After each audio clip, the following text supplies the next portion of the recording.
everyone, today we're going to start the digestive system in terms of organs and functions and focusing only on the mouth, pharynx, and esophagus. So let's go ahead and get started. So the mouth, also known as the oral cavity, is a mucous membrane-lined cavity. There are several different parts of the mouth. The first part we're going to talk about is your lips, also known as your labia or labia. It protects your anterior opening into your gastrointestinal tract. Then you have your cheeks. These form the lateral walls.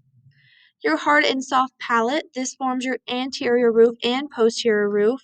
And just like we learned in the last section, let's put this down here. I think I wrote this in your notes.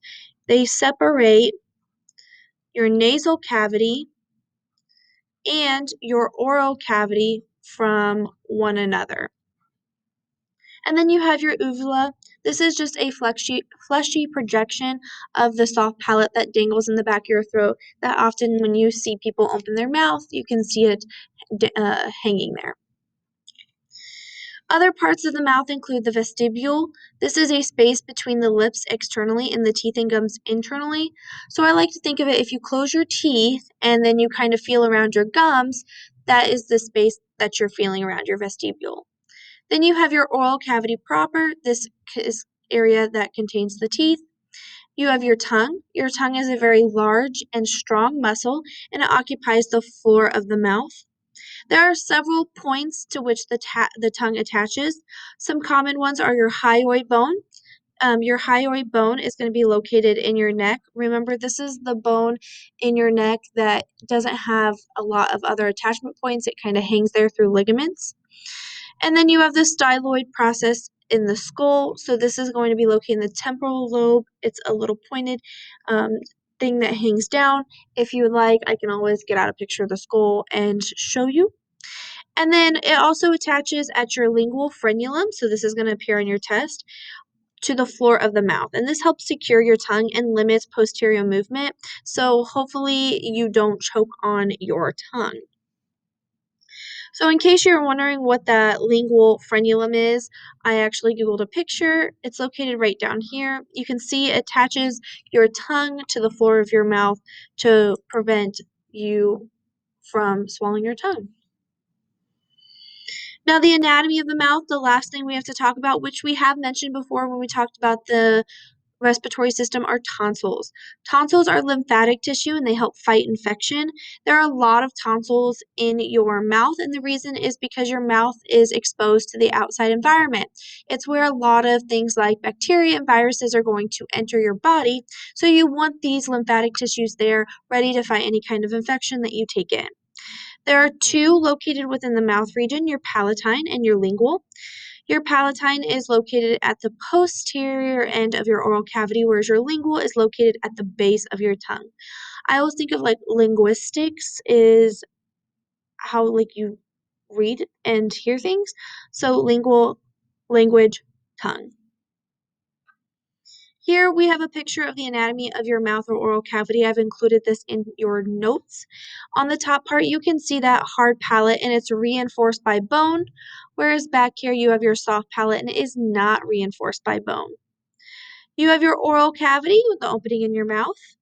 You have your big, huge tongue here, your lips on the front end, and then here's your vestibule. So the space up like kind of where you would feel your gums in your front if you had your mouth and your teeth closed. Here's your hyoid bone in your neck. So notice that it's not directly attached, but there is a ligament there. Then other things that you should look at is your nasopharynx we learned in the last section. We have several tonsils, your palatine tonsils dangling off the end of the uvula, the dangling part of the back, and lingual tonsils located behind your tongue. If we were to look at this picture, it shows your location of your hard and soft palate, your uvula, which dangles in the back of your throat, your palatine tonsils located on either side, even your gums, which are known as gingivae. In terms of the mouth, the function is to masticate or chew food and break it down into smaller pieces. In terms of the things that we learn for functions, this is mechanical breakdown of food. The tongue also helps mix that food with saliva to help further break down the food, and the tongue also initiates swallowing, which we're going to talk about here in a little bit, and it contains taste buds that allow us to taste different flavors. In terms of your pharynx, this is the passageway for foods, fluid, and air. Food passes from the mouth posteriorly into two pharynxes, the oropharynx, which is located behind your oral cavity or your mouth, and your laryngeal pharynx, located behind your larynx, and it's continuous with your esophagus. Food is propelled to the esophagus by two skeletal muscles located in the pharynx. Those two that we've talked about are your longitudinal outer layer and your circular inner layer. These two layers alternate contractions to help move food through your digestive tract through a process called peristalsis. So it helps propel food. Here is this picture again. When we talk about it, we have our oropharynx and your laryngeal pharynx. These are part of your throat, and it helps move down all the way down to your esophagus. Notice your laryngeal pharynx runs right into it. Your esophagus, also known as your gullet, is about 10 inches long. It runs from your pharynx to your stomach, and it has to go through your diaphragm. Now, your esophagus doesn't provide much function in terms of digestion, but it does serve as a passageway.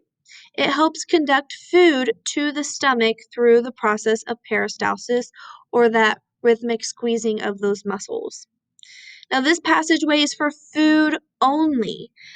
What happens is air does not make it down to your stomach because it's branched off and sent down to your lungs through the respiratory system branches. In terms of accessory organs, so teeth is an accessory organ. Teeth help masticate, which is the term for chewing, food into smaller fragments. That's your mechanical breakdown. Humans have two sets of teeth during a lifetime. Your first set is called deciduous or baby or milk teeth. And a baby has about 20 teeth by age 2. Usually, these deciduous teeth start to appear about 6 months of age, and they first appear in your lower central incisors, so your very bottom front teeth. Your second set is your permanent teeth. These replace your baby teeth around ages 6 to 12, so that's when you start losing them and putting them under the pillow for your tooth fairy. And all permanent teeth, usually but the third molars are the ones at the very back, have come in by the time you have reached the end of adolescence. Usually those molars at the very, very back of your mouth, also known as wisdom teeth, so third molars are the same thing as wisdom teeth, they usually come in about 17 and 25 years of age. If you have all your wisdom teeth come in, a full set of teeth is 32 teeth. Now, not all wisdom teeth come in. Some are impacted and some just don't come in. So you may not have a full set of 32 teeth. Sometimes wisdom teeth also need to be removed depending on if they're causing issues in your mouth, such as pain or overcrowding. Here is a picture of your baby teeth. And then down here we have our permanent teeth. And this picture is also very important because it helps illustrate when they come in. So your central incisors, the very front of them, usually come in about 6 to 8 months. The others come in about 8 to 10. And then you start getting your canines 16 to 20 months. And eventually you get your molars, your first and second, about 2 years of age. Eventually those are going to start to be replaced between, your ages of 6 to 17 into your permanent adult teeth. And usually about 17 to 25 is when your wisdom teeth are going to come in.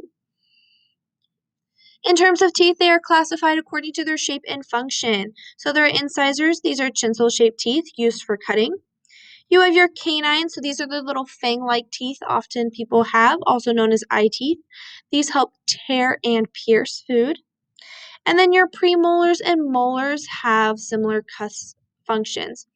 Their crowns or the top of the teeth are very flat or broad, and they have little rounded cusps that help crush and grind food. In terms of the teeth, there are two major regions. The first region is the crown, and the second is the root. So in terms of the crown, this is the exposed part of the tooth that you can see above the gum. There are different parts of the crown. The first part that you've probably heard dentists talk about a lot is enamel. Tooth enamel is very important. It is one of the hardest substances in the body, but it's pretty brittle and you can wear it down over time. It covers your crown or your tooth, and it actually bears the force of chewing. It is a very protective covering. So I'm going to write that down. It serves protective. Dentin is found below the enamel and it forms a bulk of the tooth and it surrounds your pulp cavity. And if you didn't know what a pulp cavity was, this is where you're going to find a lot of connective tissue, blood vessels, and nerve fibers. Now, your pulp cavity, if that gets penetrated by a cavity that you have in your mouth, usually that's when you're going to start sensing pain because it is hitting those nerve fibers and telling you that something's wrong. And then eventually, if you have a cavity run deep enough, you might have to have a root canal, which is a process that removes your entire nerve endings in your mouth because your root canal extends into your root, which we're going to talk about next. So in terms of the picture that we talked about, your crown is located above your gum. The outer surface is the enamel. Then you have your dentin. Then you have your pulp cavity. Again, if you have anything like a cavity enter here, this is where you're going to start feeling pain and you're going to be sensitive to cold and hot and sweet. And then you have your root canal, which goes deep into the root of your mouth. That's the top part. Now the root is the portion below the gum line or embedded into the jawbone.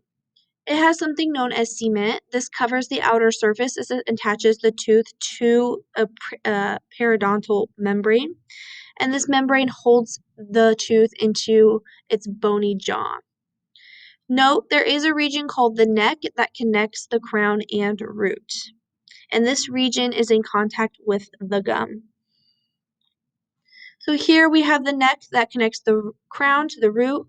Down in the root, we have a periodontal membrane that connects it to the bone holding it. And then you have cement.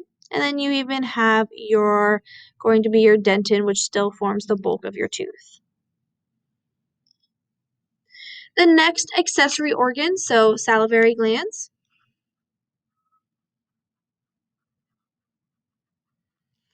There are 3 pairs of them. You have your parotid glands. These are found anterior to your ears. If you ever have inflammation of this gland, it's often called mumps. Mumps is a childhood disease. Usually when you're born, you get the vaccine for it, the MMR vaccine, that helps protect you against measles, mumps, and rubella. What happens is this parotid gland, there's inflammation, it swells, and it actually hurts to open your mouth and chew. The second of your salivary glands is your submandibular, and then your sublingual glands, and both of these empty saliva into your mouth through very small ducts.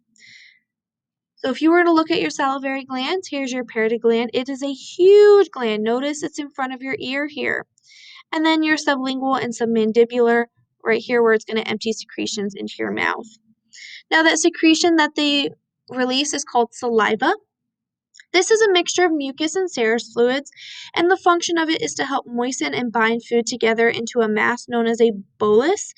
And this is an important function because it helps chewing and swallowing made easier. Now, saliva contains salivary amylase. Notice that it ends in ase. Ase means that it is an enzyme, and it helps break down starch. Lysozymes and antibodies are also located in saliva, and this helps inhibit bacteria, in other words, protect the body. It's a defense mechanism. And last but not least, saliva helps break down things in your mouth so that you can taste them. Are they sweet? Are they sour? Are they very hot? In terms of activities in your mouth, pharynx, and esophagus, we're going to first talk about the first activity, which is ingestion. For food to be ingested, it has to be placed into the mouth. Once it's placed into mouth, food can be broken down physically by chewing with your teeth. Also, saliva production is going to increase because you have food in your mouth, you have that pressure, and saliva mixes with food with the help of the tongue and cheek muscles. And the saliva also contains salivary amylase, which is going to start starch digestion. One thing to note is that saliva production is increased due to response of mechanical pressure and also emotional stimuli. So mechanical pressure, if you ever put anything in your mouth, whether it be food or even just holding something in your mouth, you know that your saliva is going to start to increase. That's your mechanical pressure. Emotional stimuli is you thinking about how good something tastes, or if you smell something that smells really good, and then your salivary glands production increases as well. Now, while ingestion and breakdown happens inside the mouth, there is no food absorption that occurs in the mouth yet. Again, food absorption that we talked about in the last lesson is the main function of the small intestine. Food propulsion. So propulsion is the movement of food.